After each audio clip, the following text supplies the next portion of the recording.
ఘనంగా నిర్వహిస్తూ వారు చూపించిన బాటలో ఈ భారతదేశం ఈరోజు ఇంత ప్రగతిని సాధించి ఆ రోజు స్వతంత్రాన్ని తీసుకురావడానికి శాంతియుతంగా పోరాటం చేసిన మహాత్మా గాంధీ ఆలోచనను మరి ఇప్పటికి కూడా కాంగ్రెస్ పార్టీ దేశవ్యాప్తంగా అనుసరిస్తూ ప్రజా సంక్షేమాన్ని ప్రపంచ దేశాలకు వీటిగా భారతదేశాన్ని తీసుకొచ్చిన చరిత్ర ఈరోజు మహాత్మా గాంధీ ఆశయాలు దాకా నెహ్రూతో మొదలు పెట్టుకుంటే ఈరోజు వరకు కాంగ్రెస్ ప్రభుత్వం చేసిన ఘనత అనే విషయాన్ని ఒకసారి మీ అందరూ తెలియజేస్తూ ఈరోజు కూడా వారి యొక్క సందేశాన్ని వారి ఆలోచనను వారి యొక్క మార్గాన్ని నడుస్తూ పేద ప్రజల సంక్షేమం కోరుతూ ఈ ఏదైతే ఉన్న ప్రాంతాన్ని పూర్తి శాతం అభివృద్ధి చేస్తూ రాష్ట్రంలోనే తెలంగాణలో ఈ ప్రాంతానికి కూడా ప్రత్యేకమైనటువంటి గుర్తింపు తీసుకురావడానికి పునరోగం తీసుకురావడానికి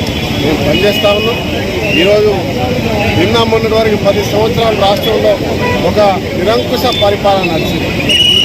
రాష్ట్ర ప్రజలందరూ కూడా ఏ రకంగా తెలంగాణ సాధన కొరకు ఆ రోజు స్వతంత్ర సాధనకు పోరాటం చేసినారో ఈరోజు శాంతియుతంగా ఓటు ద్వారా తిరుగుబాటు చేసినారు. ఇలా మరొకసారి గాంధీ ఆలోచన ఉన్న ప్రభుత్వం ఏర్పాటు చేసి ప్రజాస్వామ్య తెలంగాణ తీసుకున్నాం. ఈ ప్రజాస్వామ్య తెలంగాణలో అన్ని ప్రాంతాల పూర్వవైపులు తీసుకొచ్చి ఈరోజైతే ఏదైతే మాట ఇచ్చినామో తెలంగాణ సాధించుకున్నామో నీళ్లు నియామకాలు నిధులు ఏవైతే ఉన్నాయో అప్పుడు వాళ్ళు చేసిన ప్రభుత్వం బూటకం ఈరోజు అది నిజం చేస్తూ ఉన్నాం. ఇలా చదువుకున్న విద్యార్థుల ఉద్యోగాలు నీళ్లు అన్ని ప్రాంతాలకు అదే మాదిరి నిధులు ఖాళీ చేసిపోయి అప్పుల పాలు చేసిపోయిన గత ప్రభుత్వాన్ని మరి దృష్టిలో పెట్టుకొని ఇలా నిధులతో పాటు అభివృద్ధిని ఈ ప్రాంతానికి తెలంగాణ ఇతర రాష్ట్రాలకు ధీటుగా చేసే ప్రయత్నం ప్రభుత్వం చేస్తూ ఉంది. ఇంకా ముందు దాంట్లో భాగంగా రామగుండంగా అత్యున్నతమైన స్థాయిలో ఉంటుందని నేను భావిస్తాను.